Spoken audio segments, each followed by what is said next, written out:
The Trojan Horse, one of history's most iconic objects. But is it real?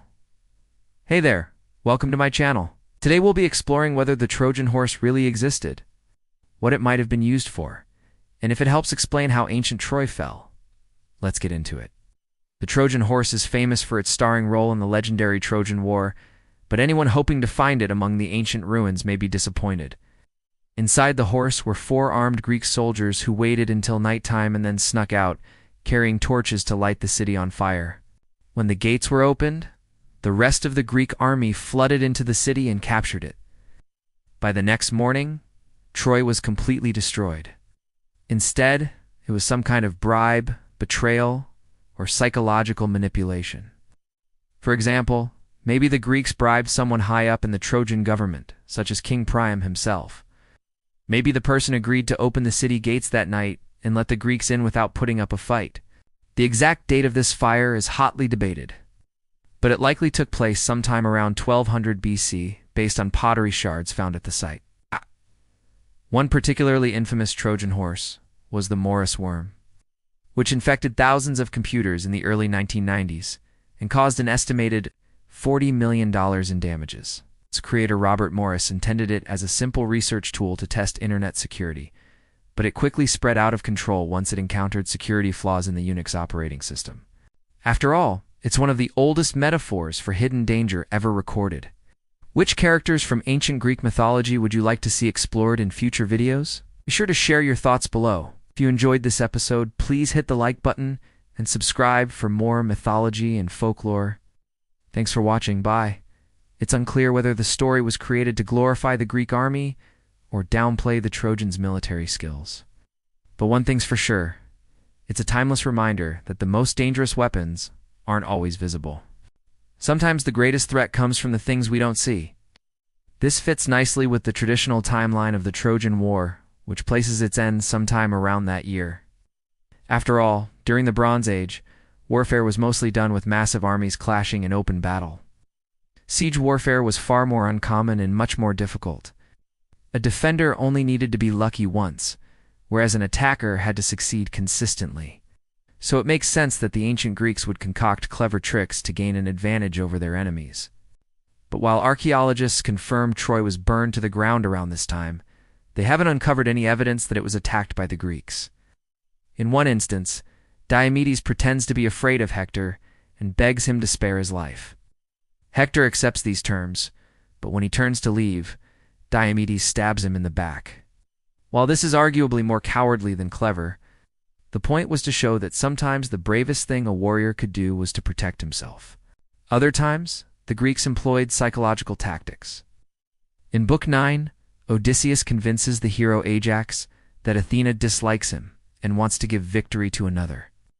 Ajax becomes so angry he attacks his companions and destroys part of the Greek camp.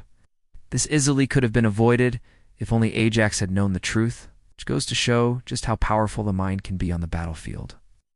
There are no signs of a battle, such as arrows or broken weapons, nor have they found anything that could prove a wooden horse existed. While this doesn't necessarily mean the story is false, it does indicate that the fall of Troy may have been far less glamorous than the poets would have you believe. Or maybe the horse was a gift to the Trojans, a peace offering designed to make them feel safe and lower their guard, allowing the Greeks to sneak in under cover of darkness. Supporters of this theory point out that it would be consistent with the Greeks' usual way of doing things. After all, they had previously tried to avoid war by disguising Odysseus as a pirate and tricking the Trojans into giving away their best fighters. Also, the Greek commanders knew full well that assaulting Troy's massive fortifications would be almost impossible, so they needed to come up with another way to get inside. To be fair, though, there's no other evidence to support this theory either. All we have is a handful of lines in Virgil's poem. Only a handful of survivors escaped. More specifically, it symbolized Poseidon, god of earthquakes, who was very angry with the Trojans for insulting him. You see, in Book 1 of the Iliad, Poseidon predicted Troy's destruction. Enraged that no one took his warning seriously, he sent a giant earthquake to level the city, but it did little damage, so he gave them another chance. However, when the Trojans insulted him a second time, he leveled the city again, this time destroying it completely. As proof of this theory, supporters point out that Virgil describes the horse as whinnying and snorting like a steed, which could be interpreted as sounds of an earthquake.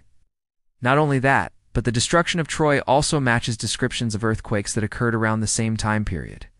That's because it doesn't appear in Homer's Iliad, which covers the war's final weeks.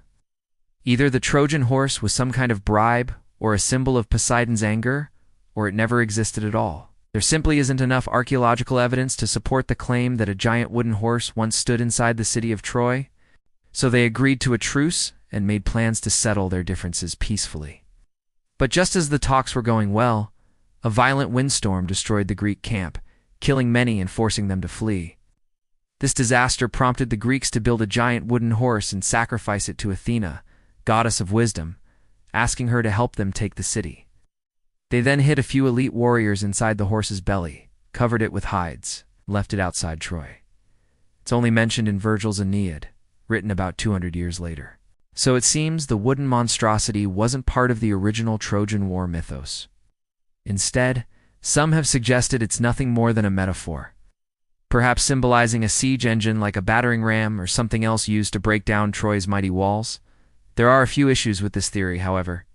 First, the idea of building such a huge wooden horse would have still required a lot of manpower and resources, so it wouldn't exactly be a secret. Secondly, there's no other evidence of siege engines being used to attack Troy. Finally, the whole point of the story is that the horse was a trick. So if it was just a battering ram, that means the Trojans had been outsmarted by the Greeks without any cleverness or deception involved. Now, that would be embarrassing for the ancients who loved boasting about their cleverness and intelligence. Instead, it was added centuries later, either by Virgil or possibly even earlier by the Greek poet Stesinos. The story goes that after 10 long years of fighting, the Greeks and Trojans were too exhausted to keep battling. According to Virgil Locune, a Trojan priest warned his fellow citizens that it looked like a trap. And technically he was right. Most historians agree that the Trojan horse didn't actually exist, at least not as an actual object. This brings us to the second theory, which suggests the Trojan horse was never a physical object at all. A third theory suggests the horse wasn't an object at all, but a symbol. While none of these theories can be proven, the last two seem far more likely than the first. Archaeologists discovered the remains of several houses in the ancient city of Hisarlik, which contained charred animal bones and pieces of burnt furniture, suggesting they were destroyed by fire. Today, the Trojan horse has become a popular symbol for hidden threats, such as viruses and malware that lay dormant for years before wreaking havoc. The myth of the Trojan horse shows us that ancient people placed great value on deception and clever strategy, just as much as they prized brute strength and martial prowess. In fact, the Iliad contains several stories about heroes outsmarting their opponents. Whether the Trojan horse was a real object or merely a symbol, its influence on world history is undeniable. What do you think? Did the Trojan horse really exist, or was it just a clever story to explain Troy's downfall?